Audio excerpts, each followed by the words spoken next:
Okay, let's go. We'll get started. Today's daf in Masechet Zevachim is daf Tzadi Aleph 91, and we are near. Um, sorry, let me find the place. We just finished the Mishnah yesterday, right? So our Mishnayot so far in the 2 days in this parak, the 10th parak of Zevachim, talked about Kol Tadir Michaviro Kodem Chaviro, and the second Mishnah was called Mikudash Michaviro. Everything that was holier comes before. So, for example, a tamid which comes every day is more tadir than a chatas and a musaf, say it's comes once a week, like musaf and Shabbat. But mikudash, remember we said yesterday that a chatat is more mikudash than an ola, or things like that, right? Says the Gemara today now, iboilu, 4 lines on the bottom of Daf Tzadi Amud Bet. What about tadir umikudash? If you have something that is more frequent, but on the other side, you have something that's more kodesh. For example, Rashi says, if you have a tamid, which is tadir, and you have a karban musaf, which is a chatat, let's say, which is mukudash over an ola, right? So not I said a musaf, but Rashi says dam tamid and a dam of a chatat. Okay, so which one comes first? Ezemehem kodem. Do you say tadir kodem mishum de tadir? Right, it's a little repetitive, but that the more frequent one, the ola, the tamid should come first because it's all the time. Odilma mikudash kadim de kadish. You should go with the holy one. So Tashma, let's try to prove it from our Mishnah. Our Mishnah said, now this is again 2 Mishnayot ago, not two Mishnayot, the Mishnah of the first Mishnah 2 days ago said, Timidim kodmim la musafim, that a carbon tamid comes before a carbon musaf. Now, if you think about it, right, a musaf is more kodesh than tamid. Why is a musaf more kodesh? Because say a musaf of Shabbos comes because of Shabbos. Shabbos is holier than a regular day. So why don't you say that this proves to you that even though the musaf is more holy, the thing that's more tadir comes first. Afagav the musafim kadishi, says the Gemara on top of that Tzadi Aleph Amid Aleph. Even though a musaf is more kodesh than a tamid, says the Gemara, what do you mean a musaf is more kodesh than a tamid? A musaf is more kodesh because it's Shabbos. But on Shabbos, the Talmud is also the Talmud of Shabbos. Meaning, there's something more on Shabbos. Every korban of Shabbat is special for Shabbat, right? Atu says on the top line, Shabbat the Musafim ahani the Tamidim ahani. It's Shabbat for the Musaf and it's not Shabbat for the Tamid. Meaning, every korban of Shabbat is special. So it's not the Musaf is more special because it's Shabbat. Everything is Shabbat. So therefore, it's both Kudash, and therefore you do the one that's Tadir. Okay, Tashma, let's prove it from the next words. But this is a weird example because there's a general principle that the afternoon tamid is always the last offering given, except on Pesach. That's an interesting point, but why is that relevant? We're going to get to that actually later Well, today. you're talking about the tamid versus the musaf. Right. No, well, here we're talking about Tamid Shel Shachar, Musa, Oh, okay. meaning Wasn't you clear. come in the morning, and Yeah. again, and these cases are, we'll see actually some of the nuances. Let's say you have two animals that are both shechted. Which one do you burn on the Mizbeach first, or put the blood first, or things like that, right? We have an interesting situation right now with Rosh Chodesh. If we were still declaring new moons, we would not have been able to give the Rosh Chodesh Musaf until minutes before sunset yesterday because of the timing of the Molad. Well, it's next week, you mean? Next week. Next week, yeah. Yes. Getting ahead of Sorry yourself. about that. Yeah, I'm Yeah, thinking yeah. ahead. Hmm. But that's true. You're 100% correct. Well, even the molad, right? The molad doesn't mean when people see it, right? Because you have Right. to have edut from that. You have someone has to show up actually. Yeah, but that's true. Yeah. Tashma, well, about to bring this example. Says the one on the second line. Okay. Sorry. What about Musafei Shabbat? Kodmin the Musafei Rosh Chodesh, right? So we said that Musaf of Shabbat, again, if you have two Musafim in front of you, Shabbat Rosh Chodesh, like next week, right? That the Musaf of Shabbat comes before Rosh Chodesh, because Shabbat's every week and Rosh Chodesh is once a month. But Rosh Chodesh is holier than Shabbat. So Rashi says, what do you mean Rosh Chodesh is holier than Shabbat? Rashi says, because Rosh Chodesh is called a Moed, right? We call it a Moed. We say Hallel, for example, but we call it a Moed. We don't call Shabbat a Moed. So why don't you say from there, Tashma, we're at the second line of Tzadi Aleph Amid Aleph, Musvei Shabbat Kodmin and Musvei Rosh Chodesh. So you see that even though Shabbat is more frequent, Rosh Chodesh is more holy, and you go with the frequent over holy. You go with Tadir over Mikudash. It says one of the same answer. Atu Rosh Chodesh the Musafim di Deya Hani the Musvei Shabbat lo Hani. When we say Rosh Chodesh is holier, it means everything on Rosh Chodesh is holier, even the Musaf of Shabbat. So everything on Rosh Chodesh has the Kedusha of Rosh Chodesh, plus the Musaf Shabbat is Tadir, and therefore it goes first. Tashma, let's bring a third example, which these are very repetitive because they're the exact same answer, but sometimes Gemara does that, especially when it's sort of a set, right? Musvei Rosh Chodesh Kodmin Musvei Rosh Hashanah. Now, of course, Rosh Hashanah is holier than Rosh Chodesh, but Rosh Chodesh comes first. Afagav Rosh Hashanah Kedusha Kadsha, even though Rosh Hashanah is more Kodesh, says the same answer. Although Rosh Hashanah is more Kodesh, it's more Kodesh for everything. Ati Rosh Hashanah the Musfei Didei Ahani Musfei Rosh Chodesh Lo Ahani. It only helps itself, not the Musaf of Rosh Chodesh, and therefore everything done on Rosh Hashanah is the Kedusha of Rosh Hashanah, and some things are Tadir, and therefore they go first. Okay, Tashma, let's prove it from another example. This is a beautiful whirlwind of different sugyot and shas today. The question is, and this is a Gemara that's near and dear to many people. I think we learn it as kids sometimes. Can't speak for everyone, but some of us learned it as kids. There's a Gemara if in Masechet Brachot, where the question comes up, very famous question. When you have Kiddush on Friday night, what bracha do you make first? Do you say the bracha on the yayin first or the bracha on the yom first, right? Yaknaz is Havdalah, but it's the same question, right? Do you make the bracha on the yayin first or the Kiddush first? Remember, it's Machloket, Beit Shammai, and Beit Hillel. And Beit Hillel says what we do, which is that you make a bracha on the yayin first, and then you make a bracha on the day because the wine is here. They're only making Kiddush because the wine is there. And furthermore, says Beit Hillel in Gemara in Brachot in the Mishnah, Davar Acher, that's the third last narrow line, Birkat hayayin tidira, Birkat hayom einu tidira. A bracha on yayin you make every day. A bracha on yom you only make on Shabbos. It's not frequent, and therefore tadir sheinu tadir kodem. Very famous example. Now says the Gemara here. Think about it. It's true that the yayin is more tadir than the kiddush, but what's more kodesh? Obviously, the kiddush is more kodesh than the yayin, right? So afagav the birkat hayom kedisha, even though the bracha of the yom is more kodesh. So you see here that when you have a conflict between tadir and kodesh, you go with the tadir. Answers the Gemara the same answer, which is once Shabbos comes, everything is Kodesh, right? Even the Yayin on Shabbos is Kodesh. Atu Shabbat the Birkat Yom Ahani Birkat Yayin Lo Ahani. Meaning there's nothing, once it's Shabbat, everything you do on Shabbat has the Kedusha of Shabbat. So it's no longer appropriate to say the bracha on the Kiddush is more holy than the bracha on the Yayin. They're all holy, and the one that's Tadir therefore comes first. Okay, Tashma, let's bring it from another example. This is an example that we actually had earlier in the Masechta, but really shows up in Brachot. And if you're learning in sixth grade at SAR, you learned it this week. The Amar Rabbi Yochanan, happen to know, as Rabbi Yochanan said, remember there's a machloket, if you recall in the Masechta in Brachot, about what happens if you have two tefillot to say, which one you say first.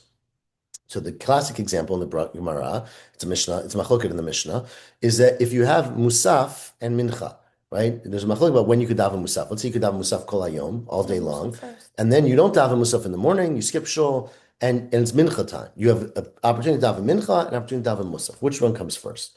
Obviously, mincha is more frequent than musaf. You do mincha every day, right? Says the Mishnah. Says the Rabbi Yochanan, not the Mishnah. The Gemara. Damar Rabbi Yochanan, second wide line. Halacha. The ruling is mitpala mincha, mitpala adam shel mincha v'achakach shel musafim. Right? You daven mincha first, and then musaf. Let's say it's Shabbat afternoon or Rosh Chodesh afternoon. You do mincha because mincha is more frequent. Again, the same question. But the musaf is more special, right? Because it comes for Shabbat, it comes for Rosh Chodesh. And answers the Gemara, the answer that we've had 5 times already, is that atu Shabbat l'tilat musafim ahani l'tilat mincha lo ahani. It's not that the musaf on Shabbat is more special than mincha on Shabbat. They're both Shabbat. And so therefore, you do the more frequent one. You do the tadir one.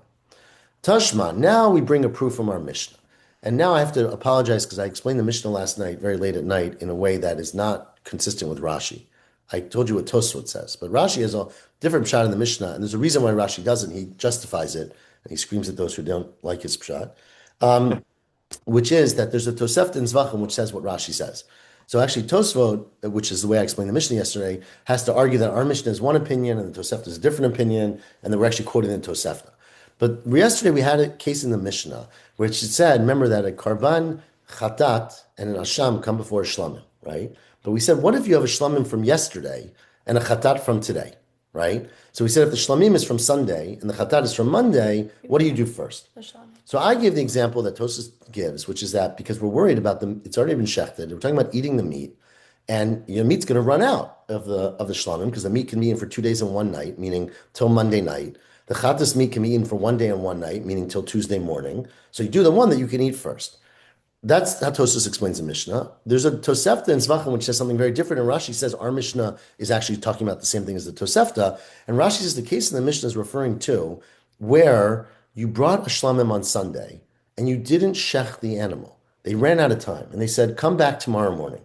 And they left the animal sitting overnight, alive, right? And Monday morning comes, and you say, okay, I'm ready for my shlamim. And the Kohen says, wait a second, someone just showed up with the chatas. And the guy with shlamim is like, but I was waiting since yesterday. So there's where the Mishnah says, because it's a bizayon, it's embarrassment for the shlamim that's been sitting around forever, do it first. Okay, nothing to do with eating, have to do with hakrava. So that is the way Rashi understands the Mishnah. That is clearly the way the Gemara understands it now. According to Tosfot, this is actually referring to a Braita that says it this way. So let's read it inside now. Tashma. You have third wide line. Shlamim shel emesh. You have a shlamim that was brought on Sunday, let's say, and it's Monday morning, and a chatat v'asham shel hayom, and you have a chatat and shlamim of today. Asham, sorry, of today. So says the Mishnah, shlamim or the Braita, shlamim shel emesh kodmim, right? That you do the shlamim first. Now we think what happened here was, right, that both animals were standing there ready to be shechted. And we said that in this case, you should do the shlamim first, implying ha'idi v'idi diyom, right? That if they both had come today, then chatat v'asham kadmi. Then you would bring the chatat and asham first, even though afagav shlamim tadiri. Even though, think about it, a shlamim is brought all the time, right? Because you bring a shlamim whenever you feel like it. A karban chatat you bring if you're mechal Shabbat b'shogeg, right? It's not a common thing. So shlamim is much more frequent than chatat. And here we're saying that you do a chatat first if everything else is equal. Why don't you go with the tadir? Answers the Gemara, Amar Rava, you made a big mistake because you're confusing frequent with tadir. Matsui ka'amrin. Matsui means it's present. It's always there. There's always more shlamim than chataot, right? But that's not what tadir means. Tadir means there's a fixed time for something. There's a cycle, right? There's no cycle for shlamim. You don't have to bring a shlamim every Monday, every Wednesday, every Friday. You bring it whenever you feel like it. So even though it's more frequent, it's not more tadir. There's a big difference, says Rava. Matsui ka'amrit, you're talking about matsui, meaning a shlamim is more frequent, right? But it's not more regular. Let's put it that way. Tadir kami baile. The question was tadir matsui lo kami baile. We never asked a question about matsui. The fact that you do a lot of something does not make it holier. It just means it's common. But if it has a frequency, that might make it more special. So Amr, that was Rav's answer. Amr Rav Huna Breder Rav Yehuda Rav said Rav Huna, is that really true? Atu matzoi lav tadir. Is it really true that there's a difference between frequency and I don't know what the other word is. Matzoi meaning being present or happening a lot. Is it true, Vatanya? What about the following Braita? And this is a very interesting Braita in Torat Kohanim, which talks about the halacha. Excuse me. Halacha of a karban chatat. Remember, a karban chatat is brought if a person does a sin, a lotase, that's a chiv karet, like chilul Shabbat, but shogeg. But the Braita asked in Torat Kohanim, maybe you should bring a karban chatat for a mitzvah aseh that's chayiv karet. What's a mitzvah aseh that's chayiv karet? There's two, Pesach and Mila, right? So a person who doesn't do karban Pesach, and he could, and a person who doesn't do Brit Milah, and he could, is chayiv karet. So ask the Torat Kohanim, maybe if you do that, b'shogeg, you should bring a karban chatat also. So the Torat Kohanim, Rashi quotes the whole Braita, if you want to see it, quotes a pasuk that says that's not the case. But continues the Braita now, this is where we're picking it up. Otzieta Pesach, says the Braita, well, I would exclude the karban Pesach from bringing chayiv to bring a karban chatat, she'enu tadir, because it's not really that frequent, right? You do a Pesach once a year. V'lo otzieta Mila she'tadira. I wouldn't exclude Mila, which is very frequent because you do Mila all the time. Every time a baby boy is born, you do a Brit Milah. So now the Brit Milah, exactly. The question is, Brit Milah is matzoi. You do it a lot, but it's not. There's no schedule for Brit Milah. It's not like we schedule a birth every Thursday. You know, it doesn't work that way. Says the Gemara, no, well, you're right. It doesn't mean tadir in this case the same way we use tadir. Tadir means tadirah b'mitzvot, that there are many mitzvot, not that it's regular. It's not regular. It's that there's many, Rashi says there's 13 mitzvot that are written by Brit Milah, 13 britot. So there's very many traditions associated with it, and that's why you would think a Brit Milah is more important. Ibai Tema, or some would say, Milah legabe Pesach ki tadir dami, that when you think about it, the frequency of difference between a Milah, which happens pretty much every day of the year, and a Karban Pesach, which happens once a year, is very dramatic. The difference between a Chatat and a Shlamim is not as dramatic. Right? Shlamim is certainly more frequent, but people bring chataot every day. It's not like there's no karban chatat. So that it's true that in regards to when you're comparing Mila and Pesach, Mila is much, much more often. But chatat and shlamim is not as frequent. Okay, so that's the other weaker answer, I think, or secondary answer. Anyways, continues the Gemara. Where am I? The period. My. So the question is, am I up to the word my? No. Ibailo. Ibaylo, sorry, Ibaylo, around halfway down. What if you have, now remember, we said the principle is that if you have one animal it's tadir and one animal it's not tadir, and you do the tadir, you should do the tadir first. What if you don't listen, you don't do it right, right? You have a karban musaf and a karban tamid. And instead of shechting the tamid first, which you're supposed to do, you shech the musaf first. Should you stop and do the tamid, or should you finish the musaf and then do the tamid? Right? That's the question. Finish. Ibaylu, tadir v'sheinu tadir. Let's say you have one animal that's tadir and one that's not tadir. The kadam v'shachat l'sheinu tadir, and you incorrectly shech the einu tadir. What do you do next? Mi amrinan, do you say, well, once you started, you might as well finish it. Kivan d'shachte makrivle. Once you did shchita, you should do hakrava. You should put it on the mizbeach. Or dimor, do you say, no, stop. Yahiv la'acher mimares b'damo. Give it to someone to what do you call it? Stir the blood so it doesn't get hard.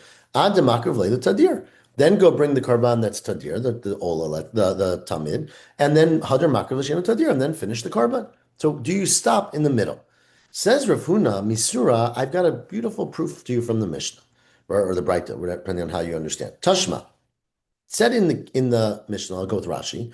Shlamim shel emesh. You have a shlamim of yesterday, right? Again, this is a shlamim that you brought on Sunday to the Beit Hamikdash. According to Rashi, they didn't have time to shecht it. It's Monday morning now. And they're like, we got to deal with the shlamim. It's been waiting for a long time, right? And you have a chatat v'asham shel hayom. And you have a chatas or an asham that was brought on Monday.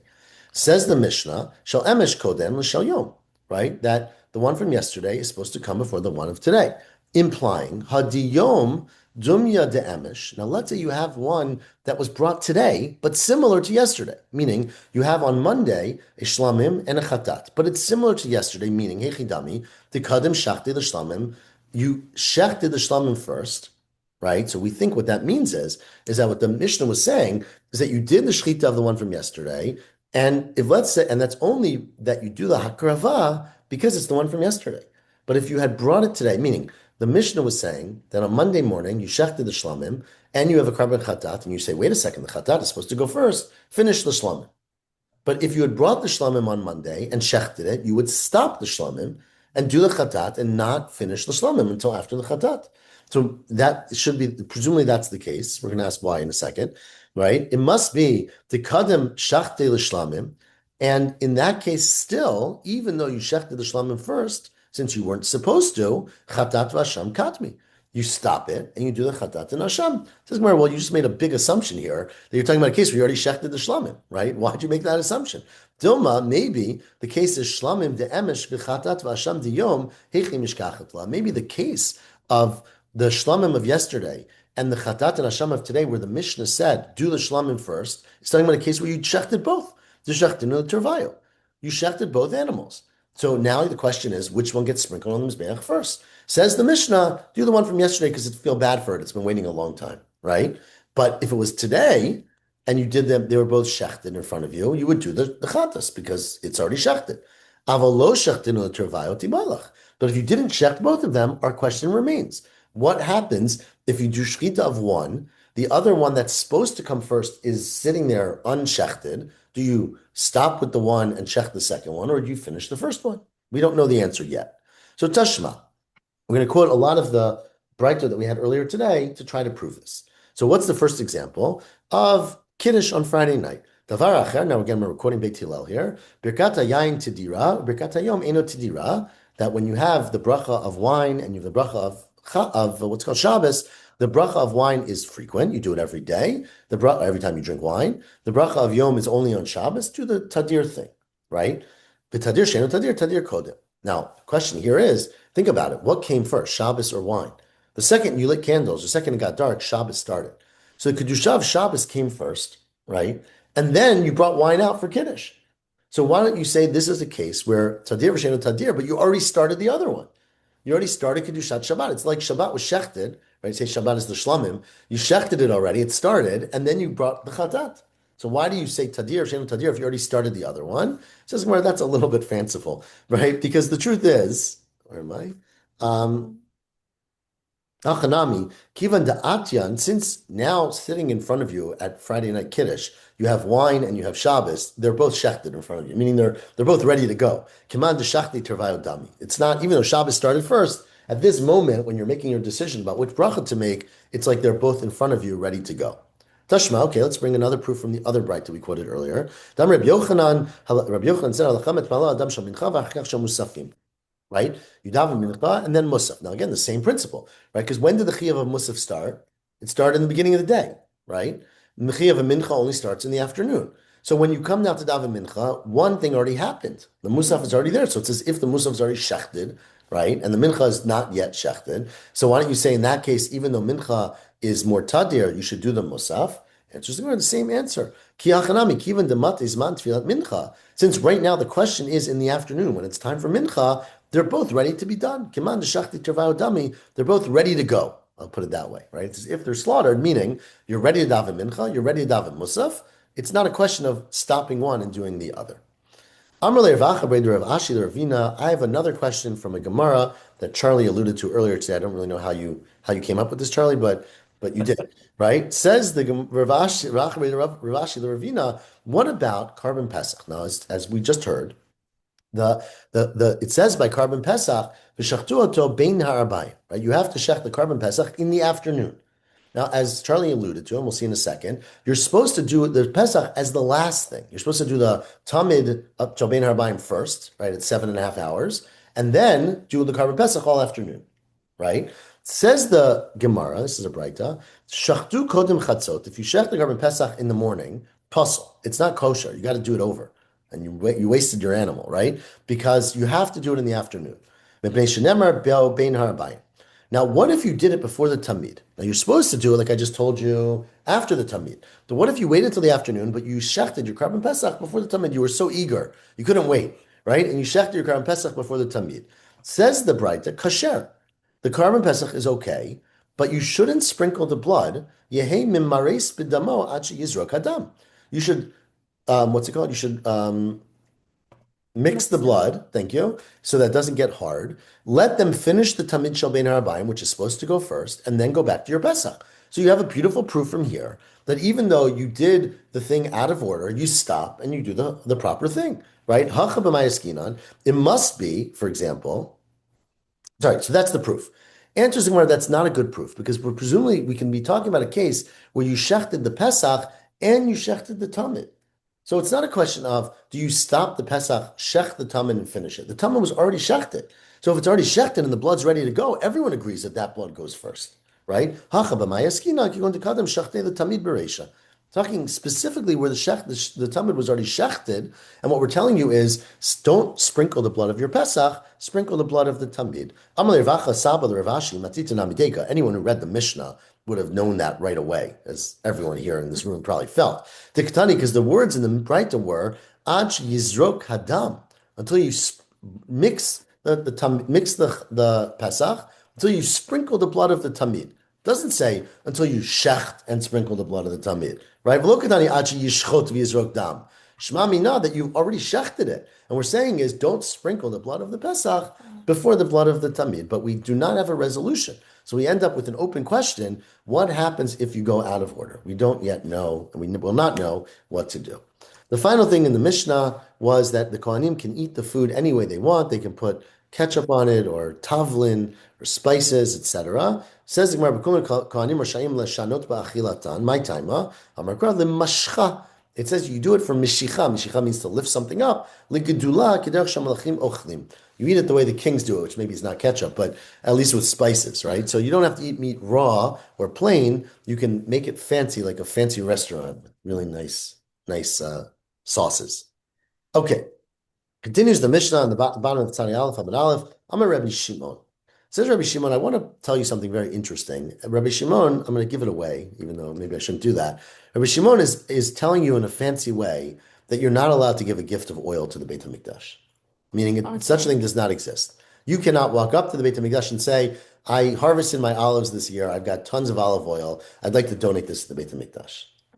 You can give a mincha, and you can have oil with your mincha, but you can't just give oil.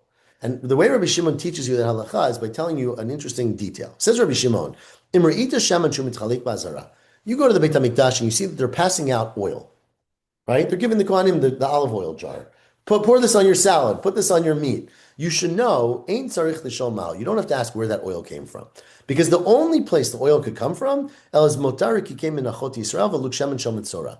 Right? There were different types of minachot. We're going to get to Masechet Minachot in a few weeks, but one of them were rikikim. Rikikim are like crackers, right, as opposed to dough. And in the rikikim, the way you would bring the rikikim, you would bring oil, and instead of mixing the oil in because it doesn't really mix, you would anoint them. It says that you would like put a mark. I'm not going to say a cross, but you would put a mark. We'll call it an X because of where we are on top of the rikikim. But of course, if you take a lug of oil, take a pitcher of oil, and you put a X on it, you got a lot of oil left over. So all that oil would go to the Kohanim to eat, like every Shirayim, right? Because it's a mincha, it's a kachei kadashim. Or a lug shemen shel mitzora, where remember they would take from the mitzora, they would put some of the oil and put it on his fingers and his toes, and the rest of it they would give to the Kohanim. So you know for sure that's where the oil came from. And imrida shemen shunitan al gabe ishim. Now, if you go to the Beit HaMikdash and you see that they're taking a pitcher of oil up and putting it on the fire, then you know that it comes from a mincha of a Kohen. Because remember, a minchat Kohen kalil tiyeh. A mincha of a Kohen was burned completely. There was no leftovers. So a Kohen brought a mincha, and they had leftover oil from the mincha. They would put it on the mizbeach. They would burn it, like Hanukkah candles, right? They would burn the fire. So, ein tzarich l'shol mal. You don't have to ask what it is. Ela motarik ki came min achot Kohanim, u'minchat Kohen Mashiach. It comes from a mincha of the Kohanim, or a mincha of Kohen Mashiach. Remember, the Kohen every day brought a mincha in the morning and the evening. Chavitim, right? Mechza b'yom, mechza in the evening. She'em mitnadvin shemen. Basically, my point, says Rabbi Shimon, is that there's no gift, there's no third option, right? It only comes from a mincha. It doesn't come from a gift of oil. And says Rabbi Tarfon, you're wrong. Mitnadvin shemen. In fact, you can give shemen, and therefore, if you come to the Beit HaMikdash and you see them passing out oil, maybe the oil comes from a gift from Yisrael. Amar Shmuel. Now says Shmuel on top of Daf Tzad Aleph and Bet. L'divrei Rabbi Tarfon, right? Let's say, according to Rabbi Tarfon, that you can give shemen, right? Hamitnadev shemen komso v'shirav nechalim. Let's be clear, right? If you give shemen, says Rabbi Tarfon, remembers the opinion that you're allowed to give shemen as a gift. But the halacha is that you treat that, what do you do with that shemen, right? I walk to the Beit HaMikdash and say, I want to donate a liter of oil. What do they do with that oil? So there's two options. One is they can pour it on the mizbeach and burn it, right? And the other is that they can treat it like a karba mincha. And a karba mincha, you take off a kmitza, you put the kmitza on the mizbeach, take a little handful of oil, and then you eat the rest of it, right? Says the Gemara, says Shmuel, according to Rabbi Tarfon, that's exactly what you do. Hamitnadev shemen, if you give a gift of shemen, it's a karba mincha, basically. Komtso, you take out a kmitza, and the shiarav nechalim, and the leftovers are eaten by the kohanim. My time, and what's the source? Because Amar Kra, Karban says, bring a karban mincha. And the word karban is extra. Because it could have just said, Adam ki yavi mincha. Why did it say karban mincha? To tell you, melamed shemitnatvin shemen, that you can bring a mincha that's just oil. Even though mincha usually means flour, it could just be oil, right? Where am I? V'chi mincha, and it's treated just like a mincha. Ma mincha komtzad, like a mincha, you take a kometz, v'shirah nechalim, and the leftovers eaten by the kohanim, af shemen komtzad v'shirav nechalim. Okay, that is Shmuel's halacha. Says Rabbi Zera, that's a really great halacha. I agree completely. And I know it from our Mishnah. Afananami Tanina. This is what our Mishnah seemed to imply. Because Rabbi Shimon said, look, if you walk in the Beit HaMikdash and you see them eating oil, you know it comes from a karban, mincha. How do you know that? Because you're not allowed to donate shemen, implying that if you could donate shemen, then the things that they're eating might be from the shemen you donated, right? So let's read that inside. Afananami Tanina, Amar Rabbi Shimon, if you see them passing out oil in the azara, you don't have to ask where it came from. Ella, you know it came from motarik, it came in chot Yisrael, v'luk shemen shom mitzora, she'em mitnatvin shemen. Now, we don't have those words in our Mishnah, but let's just leave them there. But we have them at the end of the Mishnah, but he's having them in the middle of the Mishnah. Now, what the implication is, Michlal, the man da'amar de mitnatvim, the one Rabbi Tarfon says you can donate, mitzchalik, it would then be passed out to the people, to the Kohanim.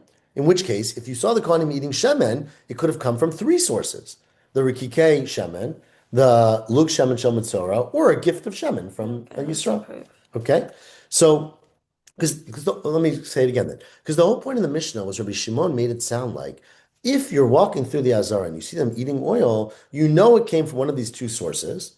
It can't come from a third source because I hold you don't give a gift of shemen, implying that if you did give a gift of shemen, it would end up in the hands of the Kohanim, as opposed to being burned, right? Because if gift of shemen was burned completely, then even if you gave a gift of shemen, if you walk through the azar and you see them eating shemen, you know it comes from a karban mincha. because even a gift of shemen wouldn't go to the Kohanim. So it must be that the gift of shemen goes to the Kohanim, like Shmuel said, according to Rabbi Tarfon. Rabbi Shimon disagrees, but that's how Rabbi Tarfon would say.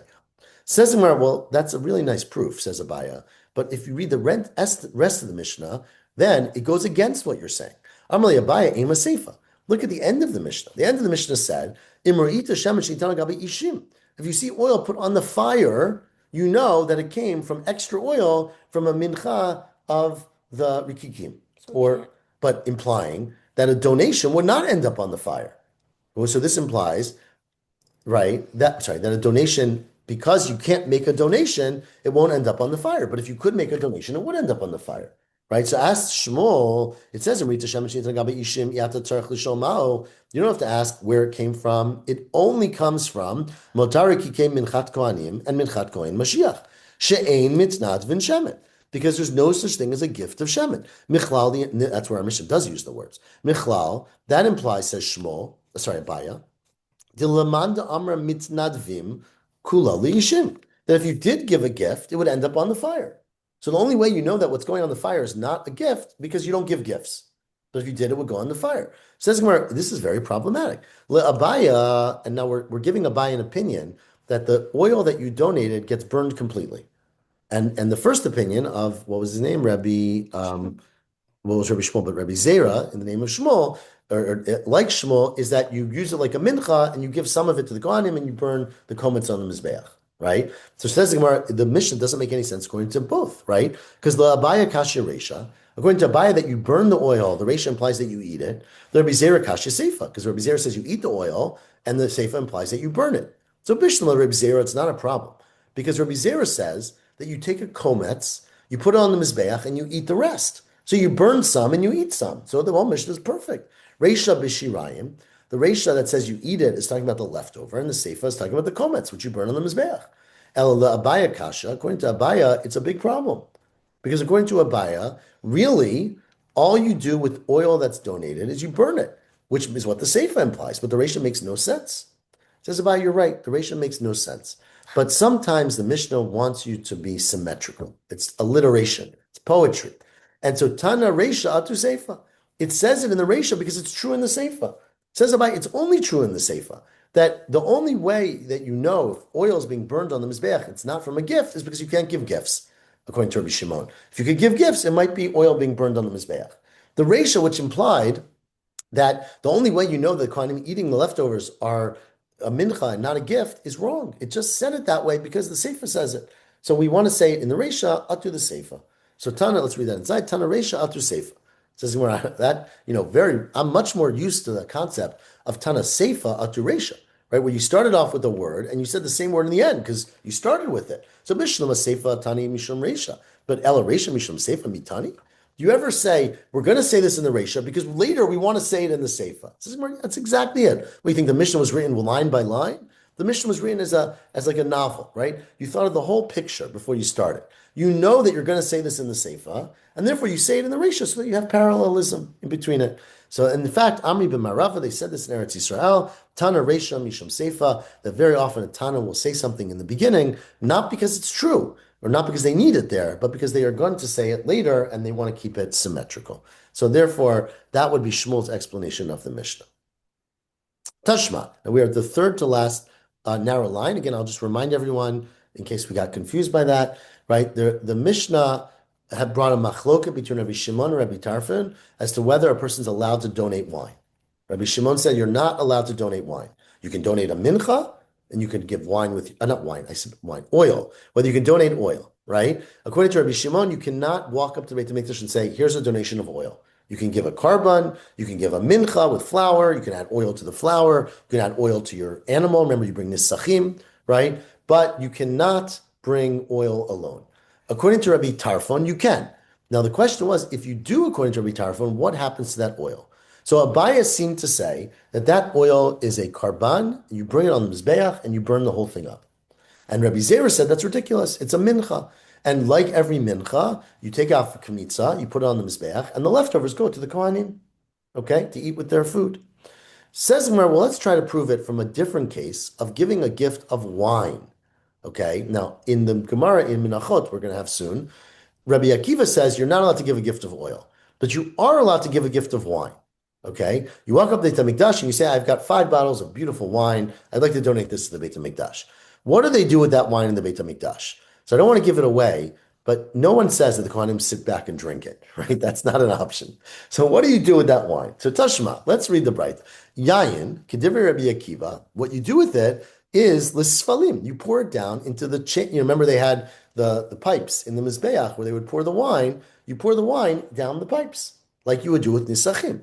So you bring up the wine to the Mizbeach and you have a ceremony, you sing and you pour it down, right? You're gifting, get wine to Hashem. Just like Rabbi Akiva says that, Shemen, L'divrei Rabbi Tarfon, or Shemen, which again, Rabbi Akiva holds you cannot donate Shemen, but Rabbi Tarfon says you can. According to Rabbi Tarfon, you put the oil on the fire, Li'ishim, right? Now, what does that mean you put it on the fire, right? So remember, Abaya said that you put all of it on the fire. Reb Zera said you put a tiny bit on the fire and you give the rest of the Kohanim. But says the Gemara, this Braita implies that the same way Rabbi Akiva treats the wine in totality, Rabbi Tarfon treats the oil in totality, right? Says the Gemara, my love, midiyayin kula l'sfalim. All the wine goes down to the pipes. No one drinks the wine. Shemen nami kula l'sfalim liishim. Says we're not necessarily midira hakidita. The whole point is that wine has to be poured down into the pipes. You know why wine has to be poured down on the pipes?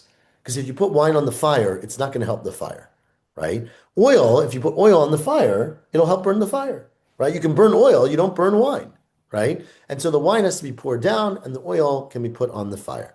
Amar of Papa, now most take out the words Amar of Papa, including Navas Gemara, which has a parentheses there. Kit Tanai. In fact, this is a machloket Tanaim. And now we quote a very interesting Braita. Says the Braita at the end of the first wide line, Shemen. If a person gifts Shemen to the Beit HaMikdash, there's a minimum share.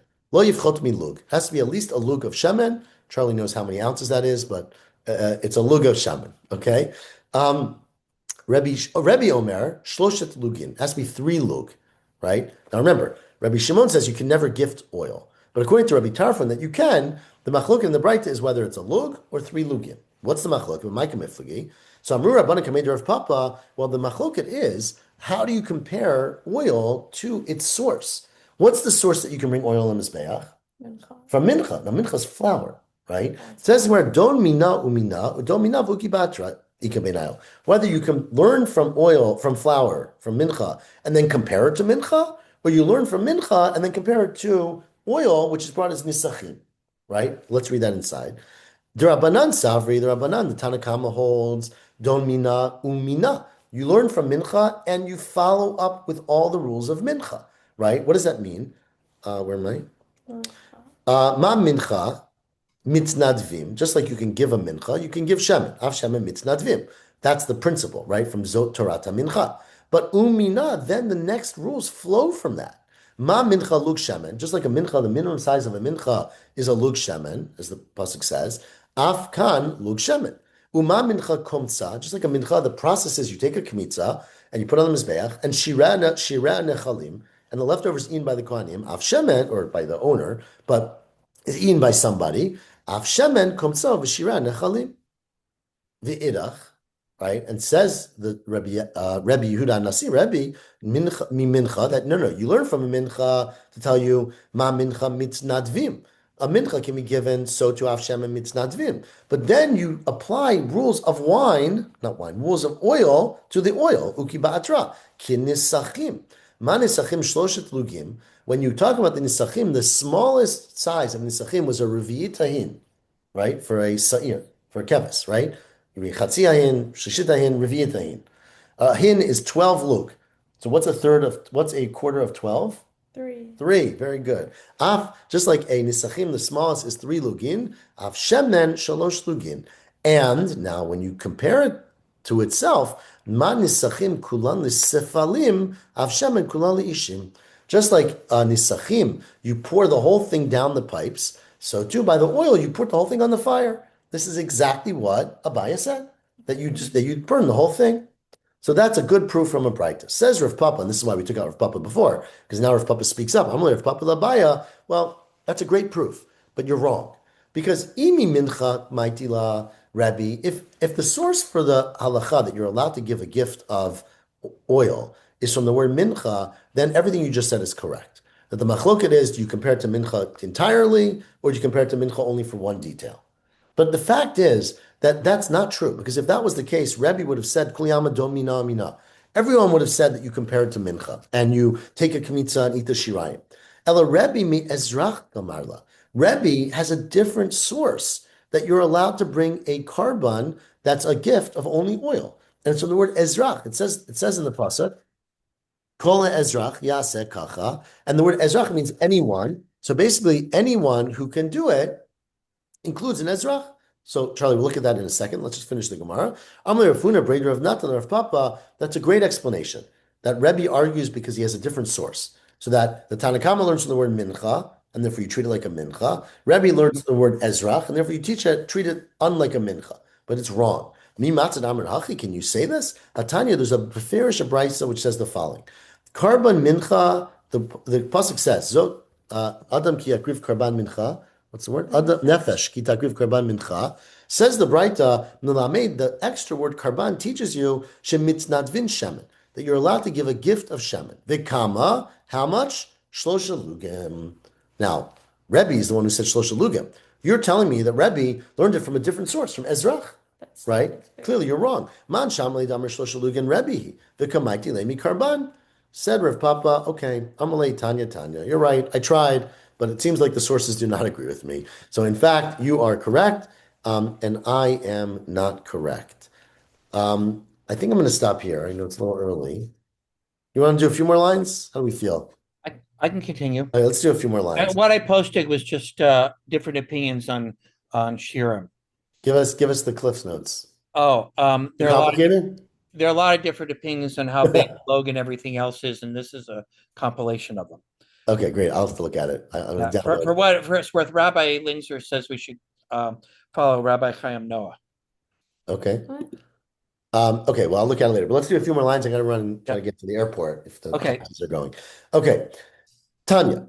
Sorry, Amar Shmuel. Says Shmuel, a very interesting halacha. So remember, we said earlier, according to Shmuel, top line, if you recall, that you take a kmitza of oil, according to Rabbi Tarfon, you put it on the Mizbeach, and you give the rest of the Kohanim.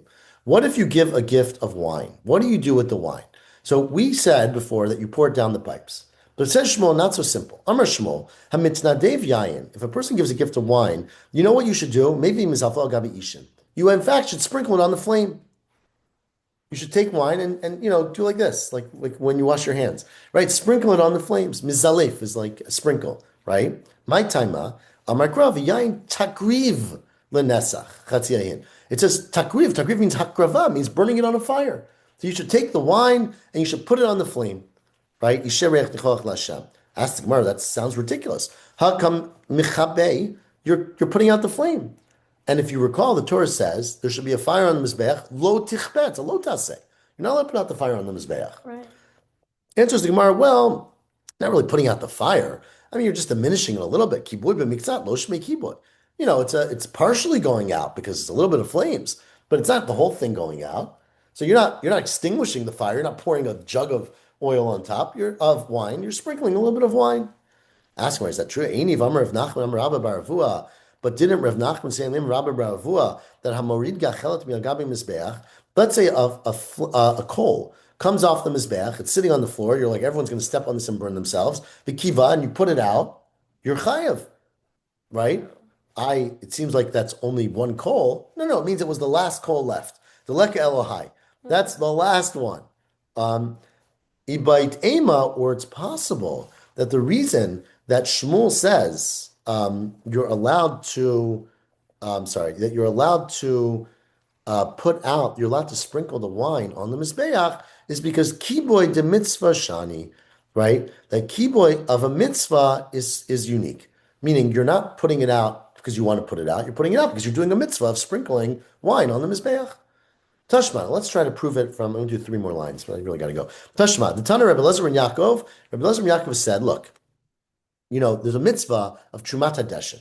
What's the mitzvah of Trumat HaDeshen? You have to go up to Mizbeach in the morning, take some ashes and take them off the Mizbeach, right? And then put them outside.